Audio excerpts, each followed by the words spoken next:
Hey guys, it's John. Did you know that over 20% of all businesses fail in their first 6 months?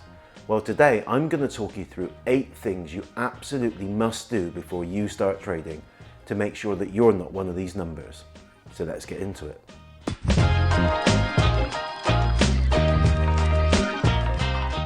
Starting a business is a huge life event. It's right up there with having kids and buying your first home. But the number of people that actually fail to prepare properly is extraordinary. So let's take a look at 8 things that you can do today to give yourself the best chance possible of success. The 2 main ways of registering your business are as a sole trader or as a limited company. Sole traders are usually enterprises that consist of one person, perhaps like a tradesman, whereas limited companies are normally more structured businesses and the option people take if they're planning on employing people. I'm not going to get into the big differences between sole trading and limited companies, or how limited companies take away the potential personal liability, but it's important to understand that whichever you choose, you will need to register in some way. For sole traders, the registration process involves informing HMRC, which is the UK's tax office, that you'll be trading. They will then issue you with an UTR number, which stands for Unique Tax Reference. This number will need to be quoted every time you submit a tax return. For limited companies, you'll need to register your business with Companies House. This is the body that records all the businesses that are not sole traders. Now, there are lots of agencies advertising that they can do this for you. Many of them wrap up other products, like bank accounts, for example. But I've always found the simplest and most cost-effective process is to be doing it directly. If you head to the Companies House website, you can check the availability of your chosen company name, and entering some fairly basic information, pay the £13 fee, and you'll usually be up and running in under 48 hours. Limited companies also have UTR numbers, but there's no need for you to register directly with HMRC, as Companies House will take care of this as part of the registration process. The next step is to register a domain name. A domain name is not only going to form your website address, but also your email accounts. You'll be amazed how many people start trading without first checking that their domain name is available. Now, I've put this at number 2 simply because most people know what their business name is going to be, but personally, I like to do this first, as it sometimes forces me to change the trading name depending on what's already been registered with Companies House. There are lots of places you can search for and purchase domain names, but I like to use Namecheap for a number of reasons. Not only are they one of the lowest cost, but their admin panel is super easy to use. I'll leave you a link in the description. When it comes to choosing a domain name, don't get too bogged down in trying to secure a .com. Not only are .co.uk's more widely used in the UK, but you'll really struggle to get a .com domain name which is worth buying. Trademarks are often overlooked by business owners until it's too late, so it's recommended that you head over to the IPO office website at ipo.gov.uk and get yourself registered. Now, there's 2 main types of trademark you can register. The first is the words of your company name, and the second is the image or logo. In reality, you'll probably struggle to get the actual words of your company name trademarked, as there are lots of restrictions on using descriptive words. But you can normally fairly easily get your logo trademarked. Registering your logo is still going to help stop anyone popping up and directly pretending to be you. Just like registering your company name with Companies House, there are agents out there that will handle the whole trademark process for you.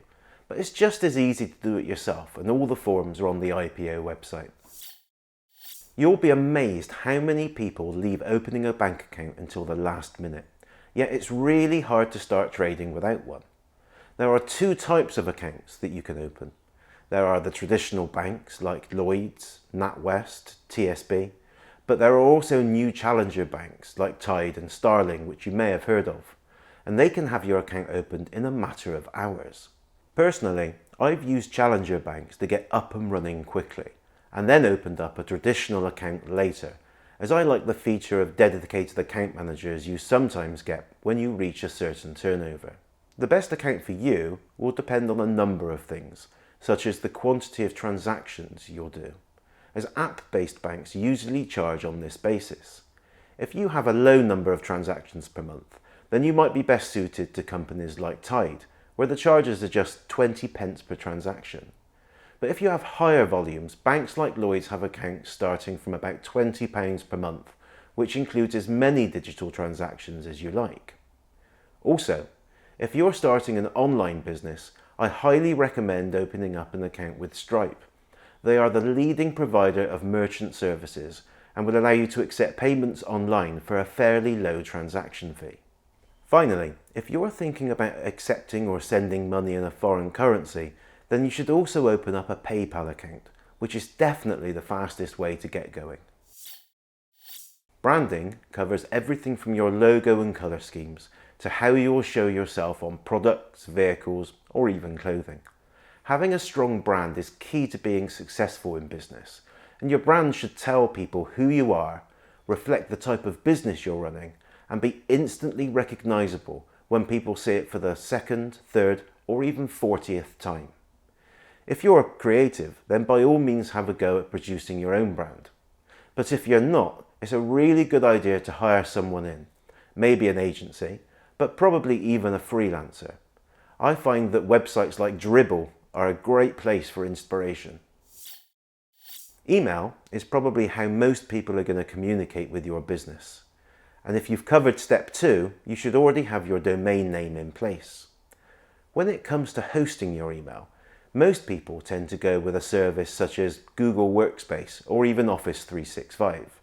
Both are absolutely great solutions, although personally I prefer Google Workspace, where you don't just get all your emails looked after, but you get a whole host of other applications included, such as Google Drive for all your documents and spreadsheets, Google Calendar, Google Chat, Google Groups, and much, much more. Google Workspace starts from about £4 per month. I'll leave a link in the description if you're interested. Some businesses choose to have their email hosted with the company that looks after their website, which isn't a terrible solution, but I prefer to keep all my communication tools separate, as you may one day want to switch your website to another provider, and moving emails can be a real pain. Bookkeeping is a really important step and something that scares a lot of people.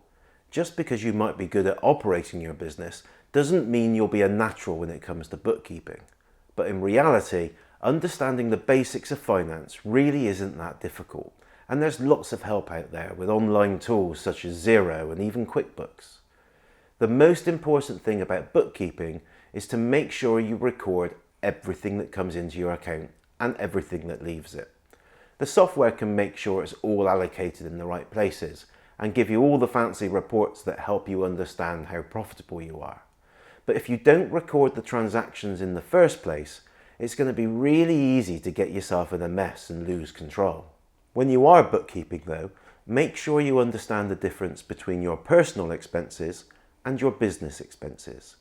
If you've spent some money directly related to the running of your business, like stationery or a computer, or even goods that you might then sell on, then that is a business expense. But if you do a big shop at Tesco, that's more than certainly a personal expense. Your sales and marketing plan will be the blueprint that takes your business forward to success. Without a proper plan, the chances are you'll just head off in the wrong direction. When setting a sales and marketing plan, the first thing you'll want to do is clearly define who your perfect customer is. This doesn't mean that you'll only deal with that type of person, but it will allow you to clearly think about who you're going to be targeting and how you're going to find them. Some companies go as far as to include ages, location, interests, and even job titles when setting their perfect customer, but you don't need to go that far to start with. Once you've set out your perfect customer, you can then start to think about how you're going to get yourself in front of them. Will it be purely online with social media, search advertising and email marketing? Or are there things that you can do offline like sports sponsorship, leaflet drops, or even networking? These plans are not easy to create. You'll need to give it a lot of thought and possibly try lots of different methods until you find what works best for you. But having a plan in the first place and acting on it will put you ahead of the majority of new businesses. So there's the top 8 things you need to get in place before you even start trading in your new business. They may seem basic and you might even be tempted to skip a couple, but I can guarantee you there's a high chance that businesses which fail to get off the ground find themselves in that position because they didn't get these basics in place. I really hope you've enjoyed this video. If you have, I'd appreciate the like. If you want to see more, hit the sub button. And if you've got any questions, leave me a comment below. Cheers then.